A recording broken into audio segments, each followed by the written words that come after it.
Hi, I spent a little over 45 hours in AdventureQuest 3D being lost, dead, and thrown around, but at the end of it all, we completed the main story. Kinda. I beaten all that. I'm done. This up here, this quest level 42 doesn't exist. Doesn't exist. Doesn't exist. So, grab a cup of coffee or whatever you weird people like to drink, and let's find out if AdventureQuest 3D is worth playing in 2024. Okay, so we start our journey by checking out the character customization on a brand new account. You can choose from any one of these classes, it doesn't really matter since you can swap these at any time. Now it was time to give it a name, and chat call it flag. Flag basically means female lag, so we're gonna have fun with that, I guess. It's a pretty standard MMO tutorial. You move around, smack some things, but then we get into the puns. Good morning. What's with the grim look? We get introduced to what was the main story, but the intro has changed since the live stream of this playthrough, so this is the only place you get to experience Vane in all of his edginess. So, here you go.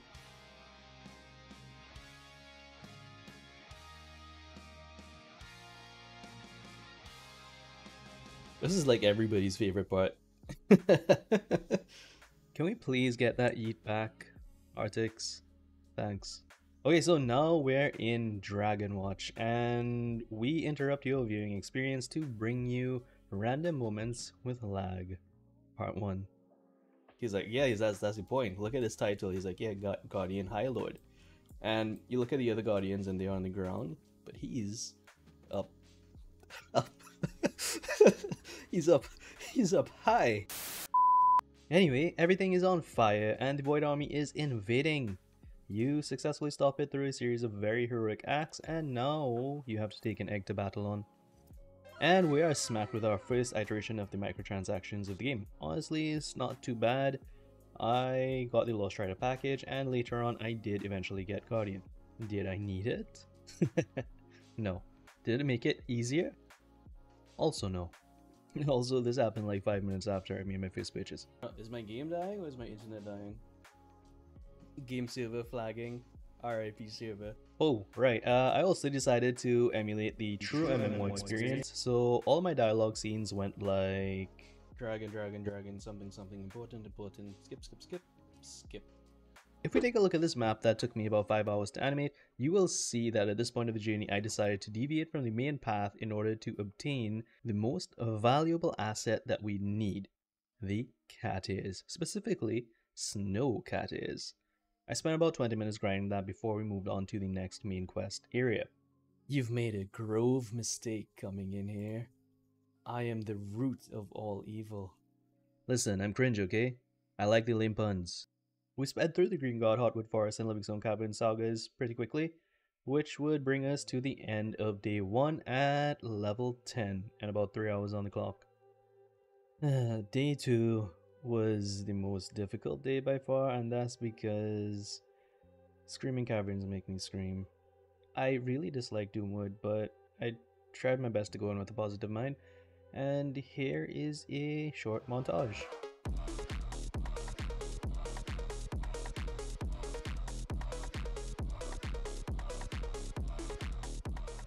Before getting back to questing, I wanted to check out Scale Gear at Skull Punch. Defeat the Vampire General. How catchy is that? Vampire, pirate, vampire. That should be a class. Vampire should be a class that has lifesteal. Alright, back in Doomwood, it's a really nice area. I mean, it's well done, lots of nice mobs, lots of titles. The map is pretty big, but god damn, these dungeons. These dungeons, man. They're not very difficult, but the lighting and the multiple tiny objects and I don't know, all of these things make it really hard to navigate. But at least the quests aren't that. Oh my god, I didn't complete it. The rest of my journey in Doomwood and Shadow Skull Bridge went relatively smooth.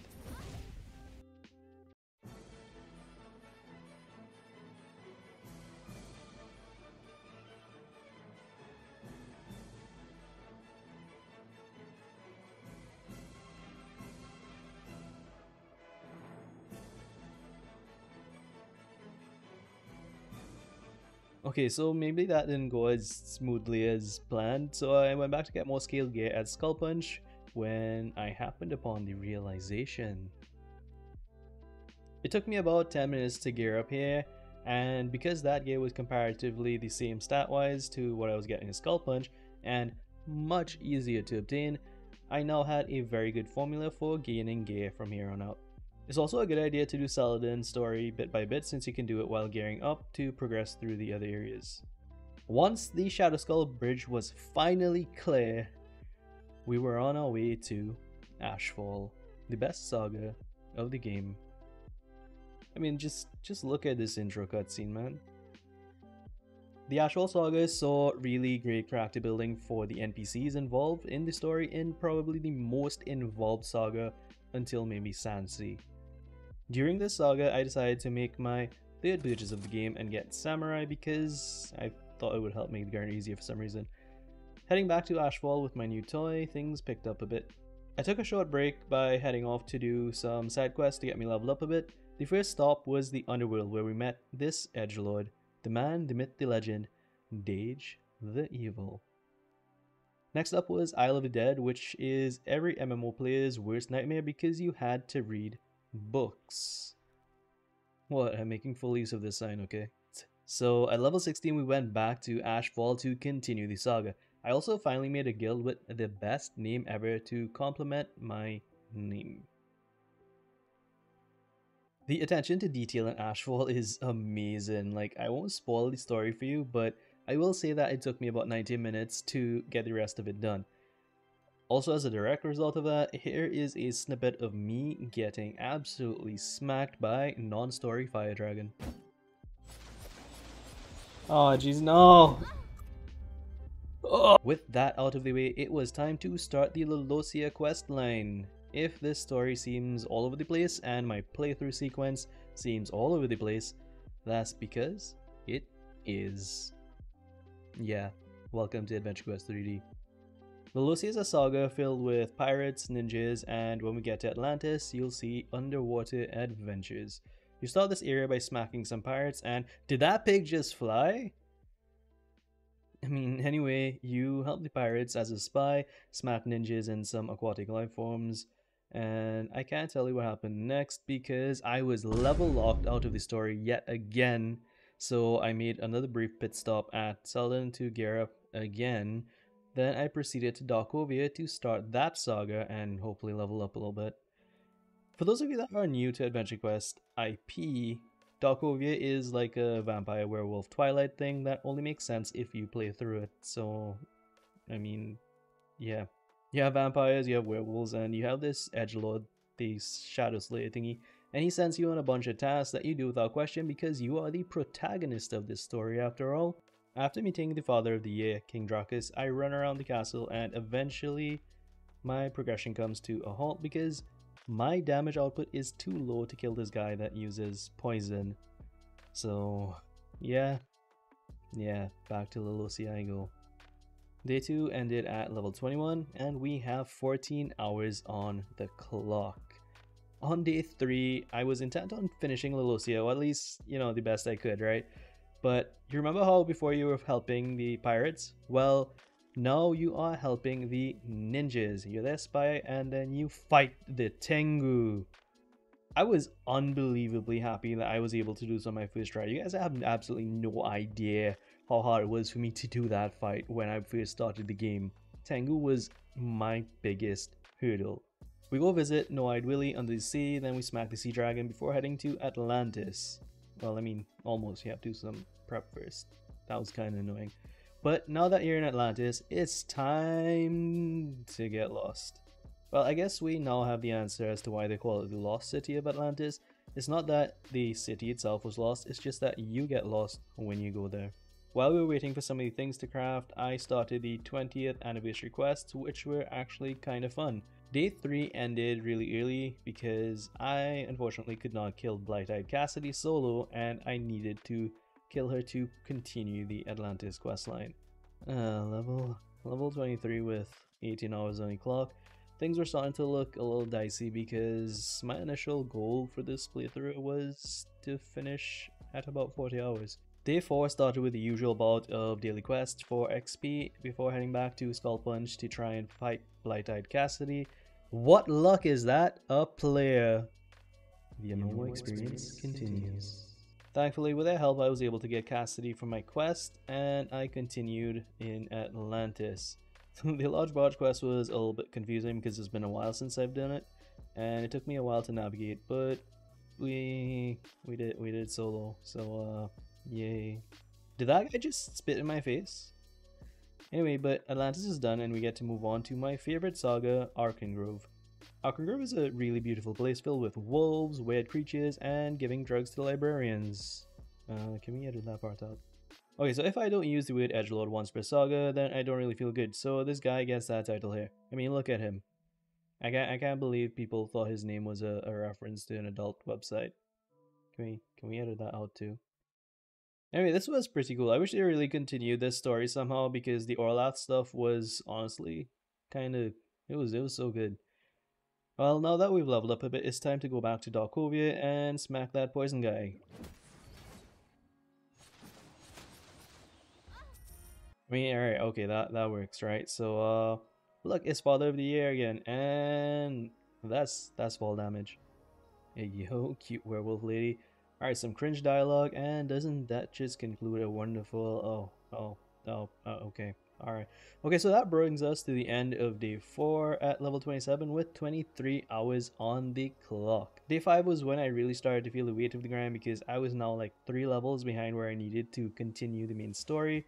So I did what I knew best. Yeah, you guessed it. Daily quests. Fun. I also bought Dragon Slayer with 120 DC because I was not waiting an extra day for those 6-day tokens. In my mind, the perfect formula would be using Samurai with Ren to speed through content. Now that did, it worked eventually, but for now you get to watch me struggle trying to rank up Dragon Slayer to unlock that cross skill.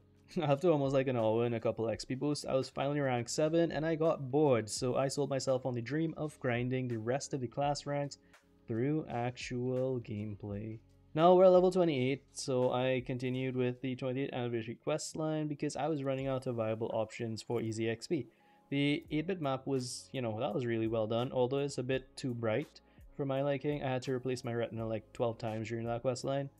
The Ring of Doom was kind of cool because it paid homage to WWE, and the final map of it was the Death of Games. I took another detour here at the Death of Games. Is detour the right word if it's a detour from a detour? I don't know, man. Words are hard. So anyway, I wanted to get the cool gamer gear, and I spent about 20 minutes getting it because, I don't know, I was tired and I just really wanted to look cute, okay? One more round of daily quests, and we end day 5 at level 29 with 27 hours of playtime on the clock. The hours are starting to get to me, and after like a week of not touching the game, I finally logged in for day 6. I might have forgotten how to play, but I didn't forget how to grind. Well, that doesn't make sense. Your face doesn't make sense. By the way, I genuinely believe that fishing is the worst thing that's ever happened to MMORPGs.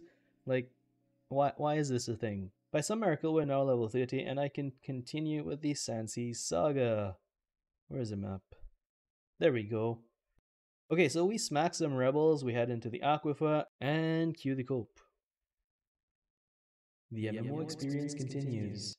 We have Arando join us, and then we proceed to get absolutely wrecked.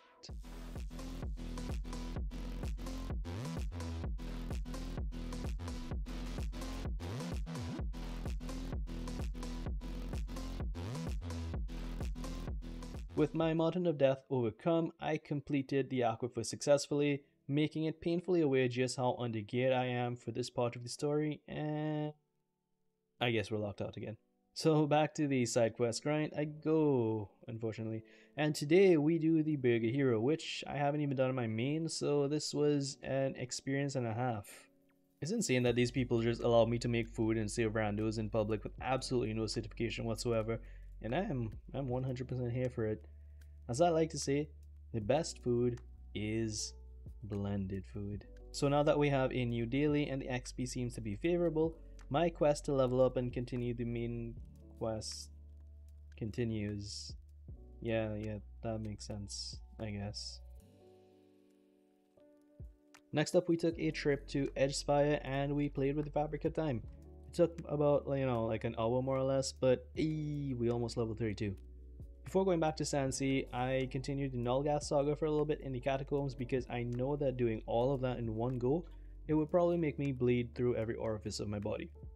I gave up and I went back to Sansi before realizing that it was a reset. I went to smack the Father of the Year because his map was on rotation today for the daily boss maps.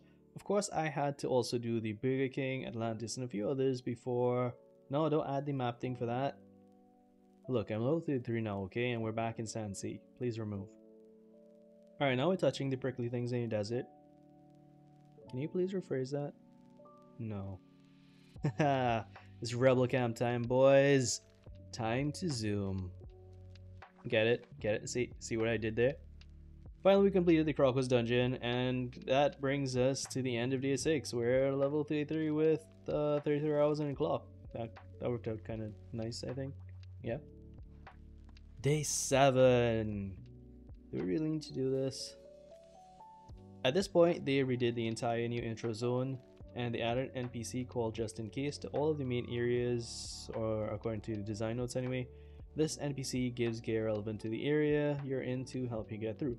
But there was a bit of a miscommunication or something, and I spent like 13 minutes looking through all the later maps to find out that this NPC is only found up to Ashfall, and the rest of the sagas can just go suck on turkey sandwich. This is one of the most fun fights of the saga. Her name is Torque, and she's a witch in the desert, making her a sand witch. So we make fun of her, call her turkey sandwich, and she's not really too happy about that, but thankfully we solved the problem with little violence. The Gothel dungeon was a bit of a challenge. After about 20 minutes, it was apparent that I needed to either level up, get new gear, or find a willing sacrifice to help me on my journey. Until then, I spent my time curled up in bed crying, bringing day 7 to an abrupt halt at level 34 with 35 hours on the clock. After a week of recovering from the trauma of being smacked by 3 cats in the desert, I present to you Logic of Lag. You've been rocking the Dracus strip since it came out. I mean, people have had hair since they were born, right? I mean, does that stop other people from having hair? Now, I know that's not how arguments typically work, but in my head that makes sense. So you need to understand that it makes sense, even though it doesn't make sense. Yada yada daily quest, something XP. And, I'm no coward, but I didn't really particularly feel like a masochist for some reason, so I chose to avoid going back to the Gothel dungeon, and I went back to the catacombs instead to complete more of the Nulgath saga. The MMO experience continues. I thankfully got a party of randos that helped me kill things I needed to progress further, and then I had O5 be the willing sacrifice and carry me through the Gothel dungeon because it was bothering me that I could not do it. Once that was done, it was time to do some environmental damage by sending Void Sharkin back to its creator, and we got to do my next favorite dungeon, the Jinn's Labyrinth. The only time that Lag of No Direction successfully navigates something is when it's the unnavigatable mess that is this dungeon. Hammer! Okay, time for Hot Scorpion Lady and Edgy Edgelord. Scorpion was such a good fight. Like, she had phases and stuff, and they did that right, if we're being honest. Also, did I mention she's kind of hot? So our journey is about to come to an end, or so you think. I spent the next 2 hours grinding through catacombs while getting assaulted by chat. Oh jeez.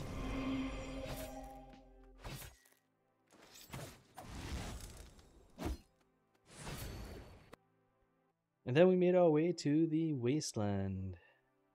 Also, the only spoiler I think I'll give you in terms of context is that this guy, in the catacombs decided to destroy his eyes instead of putting a blindfold on so he could fight a spider by having us fight the spider. Yeah, I don't know. But day 8 finally ended at level 36 with an astounding 39 hours on the clock. The final day, day 9. Day 9 would test every last bit of my resolve.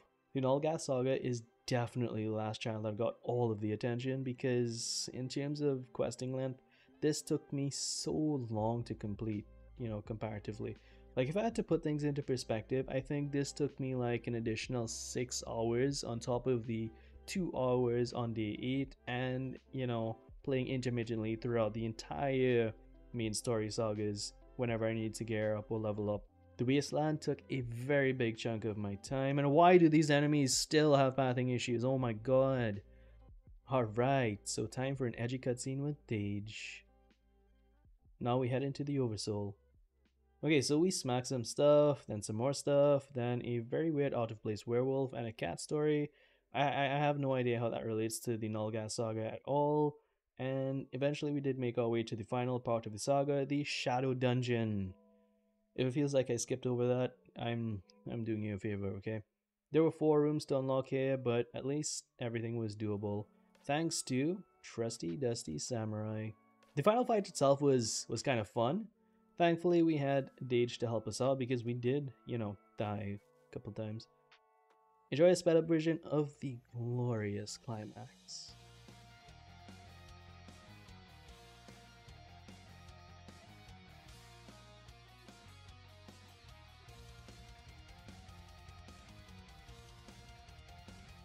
Yeah, that was underwhelming, but what triggered me the most was this. Look at my stupidly happy IRL face to only have the realization hit. Wait, why does it say still 99% done? I need to be level 42? Wasn't I literally in the fight? Listen, I beat Nulgat. I'm done. And that brings us to the end of our journey. I hope you enjoyed. The next part of this will be me discussing the main takeaways from this 45.5-hour journey, so feel free to share with me your thoughts in the comments below. Alright, so I know you're probably thinking he's a content creator for the game, he's gonna shill for them and tell us to go watch his Twitch. Well, I mean, not exactly, right? Because I'm not partnered with AE, but I do have a good relationship with the community and with the dev team for the most part. Which is why I think I owe it to them to be honest, so that I could highlight the things that they do well, but also point out the areas where they may desperately be needing to improve. Let's start with the pros, shall we? Playing through the game on a fresh account, while frustrating sometimes, it made me appreciate the things, well, a lot of the things a lot more, right? And the world areas are really, really beautiful, and some of the sound design is amazing, right? I find myself playing with the sound on when I'm not recording or streaming quite often. The combat is fairly enjoyable for the PvE aspect of things. I might not enjoy PvP as much in this game, but I am an avid PvP enjoyer, so I look forward to see how it's developed in EQ3D. The scaled gear thing is your best friend, and I'm really glad that there are still options for scaled gear in the game. Also, the game being cross-platform is a big W in my book. Being able to play from my bed and from my PC has always been something that's been appealing to me, and I can also play with people that, like, only have phones or low-end devices. The puns, I mean, as you can tell from the video, the puns are definitely a big hit with me. Another pro for me would be the multiclassing. The multiclassing is always a plus for me because I don't like to have to level characters for specific roles, and that also means that I could use all of the cosmetics on the same character. And I mean, AQ3D has a lot of cosmetics that are pretty amazing. I don't really have a list of things that I'm going through here. I just want to give my honest thoughts on it because this video is long enough already. I just want to give you my raw, honest thoughts. So one of the last things I think I want to mention is that the game is still being updated. We just got an in-game mail system, and that was, they added housing, and that's been pretty fun, right? That's a big thing. Housing has been one of the biggest things in a long time. And there's an enormous wealth of quest-based content for you to play through and enjoy. I did it in under 46 hours, but that's skipping through most of the side content and the immersion and all of the cutscenes and whatnot. There's a lot for new players to do, okay? In this game. Like, as a new player, you're gonna come in, you're gonna have a good time. Unfortunately, that leads us into the cons. The game is really good for new players, but the game in its current state just simply cannot retain them. The game is bleeding players. I don't care if you want to fight me on this. I've had so many friends that have left AQ3D because they don't enjoy the type of content that the game puts out anymore. I'm not sure when the development vision split, but sometimes it feels like the devs are making the game for them instead of the players. And that might just be my biased view, and there's absolutely no there's no evidence to back that up, but that's just how it feels to me. As far as MMOs go, this next issue isn't really unique to AK3D, but it's still worth mentioning. I can't tell you how much it annoys me when I get disconnected or servers have major lag spikes during playtime or during reset. This next thing is kind of big. The RNG and the drop rates seem to be a lot more punishing in AK3D than some of the other MMOs I've played, but there are people that seem to enjoy that, so I guess I can't really complain. I don't know. Opinions are a weird thing to have on the internet in 2024. There are a lot of bugs in AK3D, but the dev team does do their best to address them, but you know, I wouldn't be honest if I didn't at least highlight that as being an issue. Alright, so I think that pretty much sums up my pros and cons. Yeah, it's a nice game. I enjoyed playing through it again. As for endgame content, we do need more of things that players like me enjoy, I guess, so players like you. Let me know down in the comments below, because I mean, if you got to this part of the video, thank you for watching, and you know, I'd love to know what your thoughts are in the comments below. I've said that like 25 times by now. So, much love and many meows. Bye guys. Look at a little wave.